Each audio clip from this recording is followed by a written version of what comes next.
me. Come in. Sing. So, Angelica, tell us about Jeroen. So if you kind of go back to when we first matched, he was doing some internship in London and I was living in London. However, when I was busy, he was free. When he was free, I was busy. So we never actually got that chance to meet when he was here. Okay. Have you got any examples of his beautiful writing? I do. He said, "It was only your sunny smile and little it cost in the giving, but like morning light, it scattered the night and made today worth living."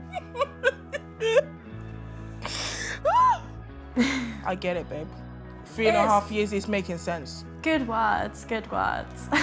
I want to see what he looks like. Of course. Show me, girl. You can see outdoorsy vibes. He Nature. looks sweet. He looks like like an arty kind of dude. Yeah. Yeah. At what point did you start to feel like something wasn't quite right? So there have been multiple red flags. Obviously, the first one was when I went to Amsterdam on my girls' trip. I think we were talking for at least 5 months at that point, and he didn't show up and was too busy. That must have been a big moment for you. What made you come back to him? Honestly speaking, after that, I did just kind of give up on the idea of Jeroen. And at that point, I actually moved on and I got another boyfriend. And I was very happy for that part of my life. And then I got pregnant. Oh, wow. Yeah, and I had twins. Wow.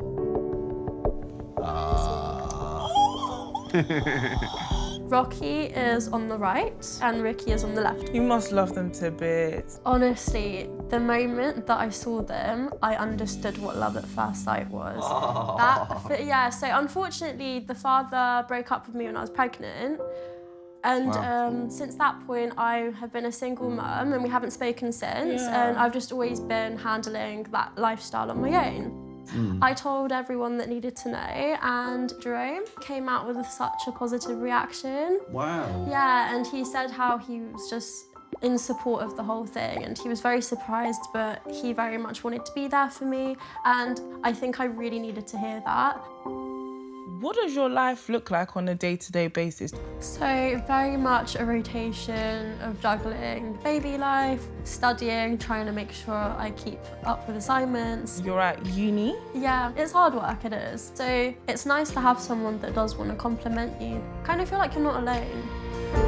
How does Jeroen make you feel? He is very good at making me feel special. And it is very lovely to have a support system. So I do feel like we do mean a lot to each other. But the problem is we still haven't met. You said you've spoken on the phone, though. Yeah, so there was one day when I was being followed by another car and I had done the... Stop! You were being followed. What relevance does that have to his call? The first thing I did was video call him. Could you see him on the call?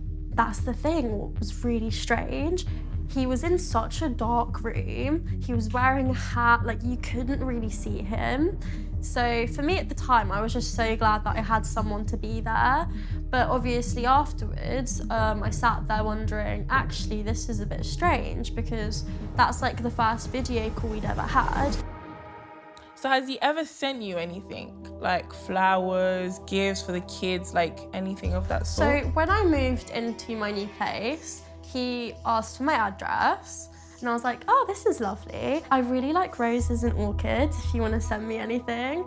And he goes, no, I'm sending you a cactus. And I was like, Okay. The cactus never came, by the way. So he basically pretended he was getting you a cactus, and he ends up having the address for your house, and you get no cactus. I didn't think about it like that. How old is Jeroen? 22. And do you see him potentially becoming your boyfriend in the future if you meet and sparks fly? Well, we have spoken about the future and he advertised the fact that children statistically are happier in the Netherlands. And that's the thing, this past 3.5 years, lovely words, amazing words, but at the same time, where are the actions that matter?